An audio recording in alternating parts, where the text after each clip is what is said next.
Rotation motion जे advance 2024 का question देखिए। A disc of mass capital M and radius capital R is free to rotate about its vertical axis as shown in the figure. ठीक है। A battery operated motor of negligible mass is fixed to this disc at a point on its circumference. ठीक है। सवाल समझिएगा ज़रा, इसका एक और डायग्राम बना देता हूँ मैं कि ये हमको एक कैपिटल एम मास की एक डिस्क दे रखी है और अपने एक्सिस के अबाउट ही रोटेशन के लिए फ्री है और इसकी रेडियस दे रखी है कैपिटल आर। ठीक, जैसा कि डायग्राम में यहाँ शो कर रखा है। और इसके आगे क्या बोला है कि यहाँ पर इसकी सरकमफेरेंस पर एक मोटर जो है, इसका खुद का कोई मास नहीं है, ये इस तरीके से जुड़ी हुई है। ठीक। A battery operated motor of negligible mass is fixed to this disc at a point on circumference, यहाँ फिक्स हो रखी है, बैटरी ऑपरेटेड है। Another disc of same mass and half radius is fixed to motor's thin shaft। एक और disc हमारे पास इस मोटर के थिन शाफ्ट के साथ एक और डिस्क यूं हमारे पास कनेक्टेड है और उसकी रेडियस कितनी बोली है, r/2। इसकी रेडियस r/2 है और ये एक्स एक्सिस के अबाउट घूमने के लिए फ्री है। आगे क्या बोला है, initially both the disc are at rest. Initially पूरा सिस्टम एट रेस्ट है। The motor is switched on so that the smaller disk rotates at a uniform angular velocity omega if the angular speed at which the large disk rotates is omega by n, then the value of n बतानी है। पहले तो उसका सारा motion समझिएगा कैसे होगा कि देखो ये मोटर हमारे पास खुद क्या है, हमारे पास मास लेस है। अब मोटर के चलने की वजह से हमारे पास इस डिस्क को मान लो इस तरह के रोटेटिंग सेंस में एंटी ऊपर से टॉप व्यू के लिए अगर मैं बात करूं तो ऊपर टॉप व्यू के लिए हमारे पास मान लो इस तरीके से एंटी क्लॉकवाइज सेंस में टॉर्क लगा होगा, जिसकी वजह से इसको मिल जाएगा क्या, हमारे पास एंटी क्लॉकवाइज में कुछ वेलोसिटी मिल गई होगी। अब पूरे सिस्टम पे बाहर से कोई भी टॉर्क नहीं लगाया गया है, जो भी फोर्स बनेंगे पूरे सिस्टम के लिए इंटरनल फोर्स हो जाएंगे। जब एक्सटर्नली कोई फोर्स नहीं लगाया, एक्सटर्नली कोई टॉर्क नहीं लगेगा हमारे पास, तो पूरे सिस्टम पे नेट टॉर्क जीरो है। क्लियर। फिर भी ये डिस्क कैसे घूमेंगी हमारे पास, क्योंकि देखो बैटरी जो है ना हमारे पास, ये जो हमारे पास मोटर जो बैटरी ऑपरेटेड, अलग से कोई ऐसा नहीं है हमने कुछ और एक्सटर्नल प्राइम मूवर की हेल्प से इस मोटर के शाफ्ट को घुमाया है या फिर कुछ और सप्लाई दिया है। ये बैटरी ऑपरेटेड है तो अपने आप में पूरे सिस्टम को मैं आइसोलेटेड मान सकता हूँ। क्लियर।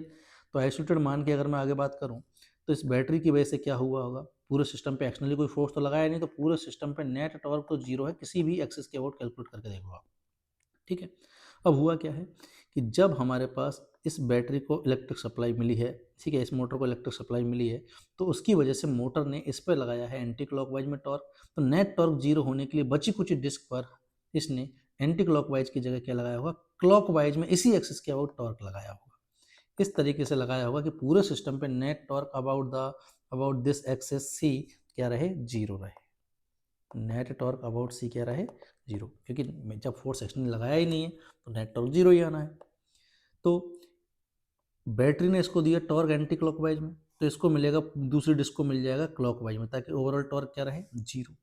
ऐसे में अगर इस डिस्क को अगर एंगुलर वेलोसिटी मिली है मान लो एंटी क्लॉकवाइज में ओमेगा, तो दूसरी डिस्क को क्लॉकवाइज में मिली होगी कुछ ओमेगा डैश वेक्टर, और हमको ओमेगा डैश पूछा है।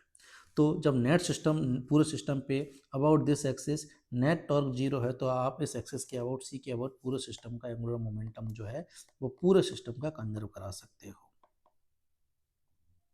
क्लियर। अब बस सवाल में कुछ नहीं बचा है। तो इनिशियली पूरे सिस्टम का इस एक्सिस के अबाउट एंगुलर मोमेंटम जीरो था। बाद में अगर मैं देखूं तो इस स्मॉलर डिस्क का कितना हो जाएगा हमारे पास, इसका हो जाएगा मास एम है, रेडियस आर, मेन एक्सिस के out M R M, radius का स्क्वायर बाई टू, तो इसका मोमेंट ऑफ इनर्शिया हो गया इनटू ओमेगा। सवाल ने बोला ये ओमेगा कांस्टेंट है। ठीक है, ये एंटी क्लॉकवाइज है, एंटी क्लॉकवाइज डायरेक्शन को मैं प्लस में ले रहा हूँ। क्लियर।